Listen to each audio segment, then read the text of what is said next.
Hello friends, I am Apriti. Welcome back to our channel Plants Space. आज हम आपसे एक इम्पॉर्टेंट इन्फॉर्मेशन शेयर करेंगे जो कि होगी वाटर लिली यानी कुमुदनी के बारे में। अब बहुत से लोग जो कुमुदनी होती है और जो कमल होता है उसको एक ही समझ लेते हैं, लेकिन दोनों अलग अलग होते हैं। दोनों की पहचान करना भी बहुत आसान है। तो आज हम कमल के बारे में बात नहीं कर रहे हैं, आज हम बात करेंगे कुमुदनी के बारे में, यानी ये जो वाटर लिली है। वाटर लिली को ग्रो करना बहुत आसान होता है, लेकिन हमने भी एक बार आपसे एक वाटर लिली की वीडियो शेयर की थी। अब उसमें और इनमें क्या डिफरेंस है ये भी बताएंगे। ये जितनी भी वाटर लिली यहाँ पर लगी हुई हैं इसमें डिफरेंट वैरायटी थी। एक वैरायटी तो ये ब्रॉड लीफ वाली थी, यानी कि जिसकी पत्तियां चौड़ी होती हैं और इनका फ्लावर भी थोड़ा बड़ा होता है। एक जो इसमें वैरायटी थी वो अभी आपने स्टार्टिंग में जो देखी प्लेन ग्रीन लीव्स वाली थी। तो इस तरह से डिफरेंट वैरायटी होती हैं इनकी, उनकी फ्लावरिंग में भी थोड़ा बहुत डिफरेंस होता है। लेकिन ये जो जितनी भी यहाँ पे वाटर लिली लगी हुई हैं ये सभी हाइब्रिड वैरायटी हैं। हमने जो ग्रो की थी वो देसी वैरायटी थी। देसी वैरायटी तालाब में ग्रो होती है, जो कि काफ़ी ज़्यादा ग्रोथ कर जाती है, काफ़ी लंबे लंबे उसके शूट्स हो जाते हैं क्योंकि वो तालाब में ग्रो होती है। और ये जो वैरायटी होती है हाइब्रिड, इसको आप छोटे पॉन्ड में, छोटे टब में बहुत आसानी से ग्रो कर सकते हैं। अब यहाँ पर जितने भी वाटर लिली थी इन सभी में फ्लावरिंग हो रही थी। बीच बीच में यहाँ पर फाउंटेन भी है और इस जो ये छोटा सा पॉन्ड है इसमें काफ़ी सारी फिश भी थी। बहुत अच्छा लगा देखकर, क्योंकि इस तरह की जो ब्यूटी होती है वो बहुत कम ही देखने के लिए मिलती है। और ये हमें देखने के लिए मिली सारनाथ बनारस में। इसमें पर्पल और येलो वैरायटी जो थी ये प्लेन ग्रीन लीव्स वाली वैरायटी थी, और जो अभी आपने बड़ी पत्तियां ब्रॉड लीव्स वाला वैरायटी देखी उसमें बड़े बड़े पिंक कलर के फ्लावर्स खिल रहे थे।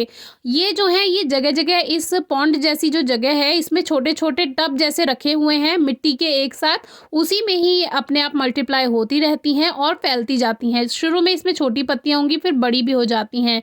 अब जैसे इसमें फ्लावरिंग हो रही थी क्योंकि वहाँ पर अभी गर्मियाँ थी, काफ़ी मौसम जो टेम्परेचर था वो काफ़ी ठीक था, तो अभी इसमें फ्लावरिंग हो रही है। जैसे जैसे सर्दियाँ आएंगी वैसे वैसे इसकी ग्रोथ रुक जाती है और फ्लावरिंग भी बंद हो जाती है। तो सर्दियों में इसमें ग्रोथ नहीं होगी, चाहे कहीं भी जगह हो, जहाँ भी टेम्परेचर जब लो होता है तब ये फ्लावरिंग बंद कर देती है। अब यहाँ पर ये पर्पल वैरायटी आप देख रहे हैं, इसी में ही येलो और पर्पल एक ही वैरायटी है, और जो पिंक वाली है वो थोड़ी बड़ी वैरायटी है। तो बहुत से लोग इसे ही कमल का फूल समझ लेते हैं, लेकिन ये कमल नहीं, ये कुमुदनी है। और जो विजिटर्स थे वो भी इसको कमल ही कह रहे थे जो आपस में बात कर रहे थे।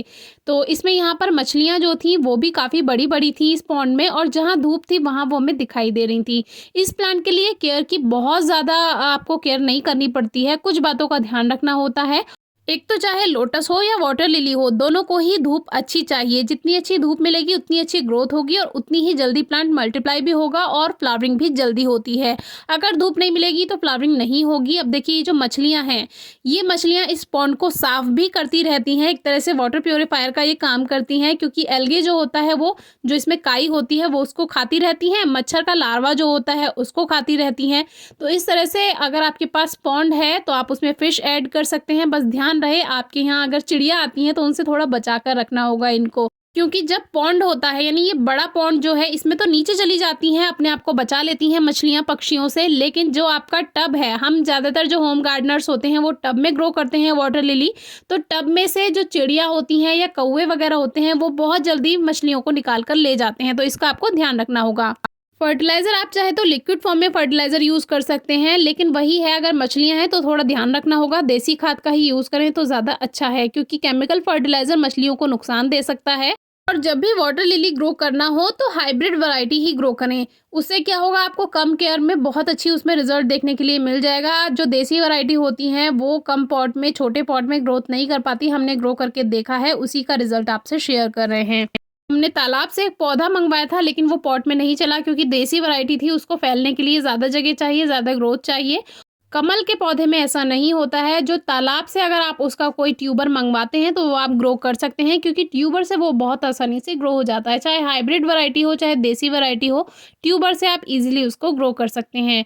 लेकिन अगर आप वाटर लिली ग्रो कर रहे हैं तो वो आप हाइब्रिड ही लें तो ज़्यादा अच्छा है।